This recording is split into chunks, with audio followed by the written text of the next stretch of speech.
Good morning, friends, and welcome to another video. Costs of living in Canada. Are they high? Are they low? Are they as high as people really say? So first of all, I'm going to show you in a minute a few statistics, graphics and such, just so you have an overall understanding about how the situation in Canada is. And then afterwards, I tell you like how much they are really worth it.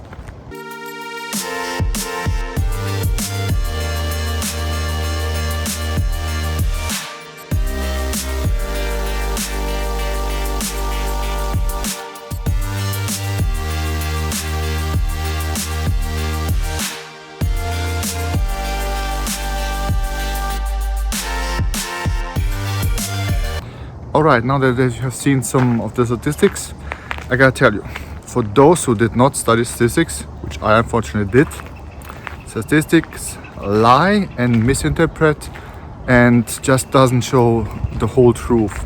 For example, let's make a comparison between Canada and America. So if you have the picture, some of the statistics actually say that the cost of living is lower in Canada than in America. It's not true. It's absolutely not true. It's a lie. And why is it a lie? So for example, for the average statistical cost in America, they use cities like New York City, San Francisco, Hollywood, and other very expensive cities. They're really incredibly expensive. And here in Canada, of course, we use also our most expensive cities. However, in America, you have way more different choices to go to different cities to work and make a living. Even if you are into finance, banking, you do not have to work in Wall Street in New York. In Canada, if you work like finance or bigger industries, you have to work in some of the biggest cities. And we have only like really 4 or 5 really big cities. And guess what? 2 of our biggest cities, or the biggest cities, are Toronto and Vancouver, which are the most expensive cities in the whole of North America. Actually, Vancouver is one of the most expensive cities in the world, only sometimes coming second to Hong Kong and Singapore. Yes, Vancouver is more expensive than New York City. So, when you're thinking about that in America, you can choose between different cities and just not go to New York or San Francisco. Then the cost of living suddenly decrease by a lot. But here in Canada, you cannot choose suddenly not to go to those cities because those big cities only offer those kinds of certain jobs for finance, for banking and other things. Also, they have the biggest market.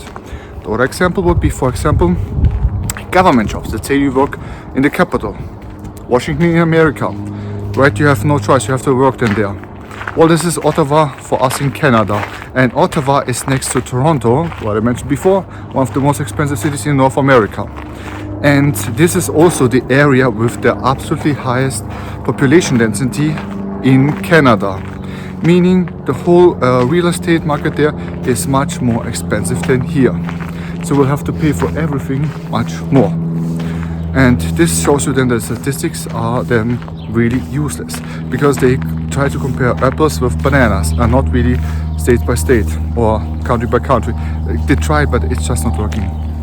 Then the other point is, just for reference, what I would comment before I forget it, for people, what should they look forward as a average cost in living for a normal good life in Canada?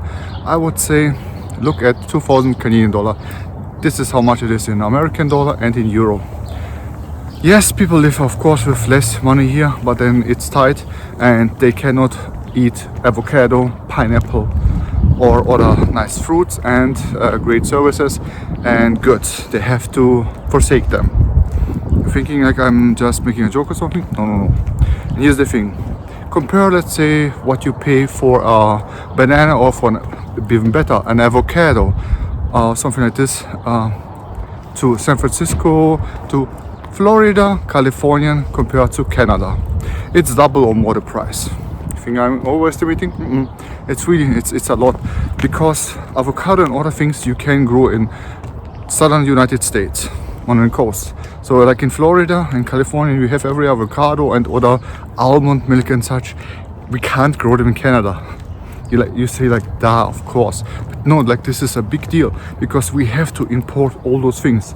So if you are just considering the average cost of everything and then you're coming here to live, but you want to live healthy lifestyles, so you want to buy your avocado, your banana, and other things which make just a very healthy diet. And suddenly you say, well, wait a minute, suddenly my average cost of living is like $2,000, $2,500, $3,000. Someone lied to me. And then you realize, oh, okay, I get it. Potato and water and maybe some other things are actually cheaper here in Canada than in the United States. But guess what? I don't eat potato and I don't drink that much water, for example. But I do eat maybe avocado and other things. And almond milk. And here you have to pay more for it because it has to be all imported. And imported means also using our Canadian currency, which right now is not doing also that well. So suddenly you realize that the cost of living in Canada is much higher than what all the statistics showed you. This is why I wanted really to talk about more in detail about it, because you don't know about it only until like you live here and suddenly see, yeah, great, I spent all the money to come here to Canada just to realize, well, the same living standard in the United States or in Europe is not the same living standard in Canada. And this is the same thing when you, for example, go suddenly to Norway, Finland, Sweden, Iceland, to Nordic countries. That the standard there, you do not have the same standard. Even though you're paying the same amount, it's not the same standard. Something people only realize after they come over here and spend a lot of money. Hope this was helpful. And you know a little bit better now on what to choose and what not to. Just get more information if you don't believe me, but it is how it is. You have to accept it. Until I see you in the next one. Bye.